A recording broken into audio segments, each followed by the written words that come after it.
Hello everyone, welcome back to another episode of r/PettyRevenge. In today's episode, handicap spaces are about accessibility, not convenience. A good fence from a bad neighbor. I despise people who speed through school zones. So I got revenge. Before we get started, make sure to subscribe so you will never miss a video. So let's get started.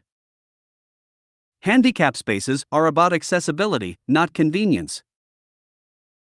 Many years ago, my daughter has been fussy all day long. My wife was ready to pull her own hair out, therefore, I took my daughter with me to the store. She was very young and pretty, with the cutest little purple wheelchair secondary to spina bifida. We get to the store, unload her wheelchair from the Chevy Suburban, she climbs down into said chair, and off we go. After shopping is done, we're back at the Suburban reversing the process to load her up and stow the chair. As I'm loading said chair, dude pulls up next to me in a new Corvette still with paper tags on it. Convertible, containing dude and his trophy, significant other. I casually mention that he's pulled into a row of handicap space without a handicap tag or placard.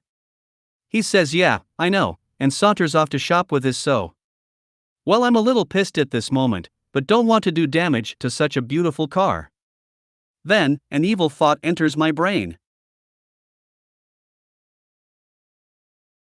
I go to the cart storage, just in front of where we're parked. I put carts in a loose formation around his car. Security guard comes out, but just watches. An off-duty city cop also comes out, and also just watches. I proceed to put several layers of carts, tightly packed together, 360 degrees around his car. I approach the guard and city cop, and explain the dude was using handicap space for convenience, not due to an accessibility problem. I point out that no carts are touching his car, so no damage, but that he sure as hell has an accessibility problem now. They both crack up laughing at this point. The cop says that he hopes the guy complains, because he'll write a ticket to the dude. I laughed quite a bit over this, and quite frankly, still do every now and then. ETA, to answer a common question as to why the cop wouldn't just write a ticket straight away, he couldn't. In Texas, at the time, on private property they couldn't write one unless the property owner/manager called, or the person otherwise engaged with the officer. He was hoping the guy came to complain so the cop could then engage with dude, then write a ticket. A good fence from a bad neighbor. Not my story, but a friend of mine told me this one recently. She lives on a decently large lot that's been in her family for a couple generations.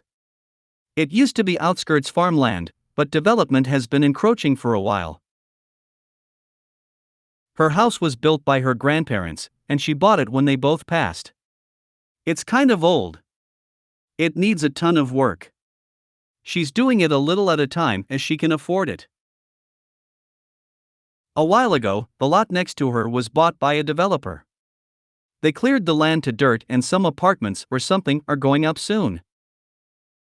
There was a pretty old chain link fence separating the very long property line, and the new landowner decided to replace it with a block wall. He knocked on her door one day to ask if she wanted to go halfsies. She said she'd like to, but apologized and said she doesn't have that kind of money. He got pissed she couldn't share the cost and said he was going to tell the contractor not to finish the side of the wall she could see, so the mortar would be all glooping out and look terrible. Fast forward to the day the building crew shows up to construct the fence. They knock on her door. The cleared land now has zero water access and they can't complete the job without it. She confirmed with the foreman that the landowner had told them not to finish one side of the fence. The foreman agreed that if they could use her garden hose for the day, they wouldn't make her side look crappy. Not only that, they also paid her $100 cash for the water, which they no doubt then billed to their client as part of the job. Edit, my friend is a very nice person who is always going out of her way for others. It was very heartwarming to hear she got a win like this. I despise people who speed through school zones. So I got revenge. As a kid, I can't tell you how many times I was nearly hit by a car speeding through a school zone. Although it may have been because of personal incompetence on my end, I still saw no reason why people sped through school zones. So I called the non-emergency police line and reported that people were repeatedly speeding around my elementary school. Keep in mind, I was in 5th grade at the time. That very next week, there was not one, not two, but 3 cars pulled over for speeding through. Needless to say, my plan had worked. Oh, but this wasn't the only act of petty revenge I've committed. Now I'm an adult. When I go to pick up my girlfriend, I pass by a busy elementary school that always has the sidewalk packed with kids and their parents. Speed limit is normally 35 miles per hour, but with the school zone it's 25 miles per hour. I've witnessed people going upwards of 45 to 55 miles per hour through there. Don't get me wrong, I drive fast too. I'm a huge car guy, so speed and horsepower are kinda my thing, but I refuse to speed through school zones. So what I've started doing is purposefully inconveniencing speeders. I'll slow my happy ass down to 15 miles per hour if I see someone speeding. Yesterday, for example, I was passing by the school zone during that school's dismissal and doing 25 miles per hour like a good citizen I am.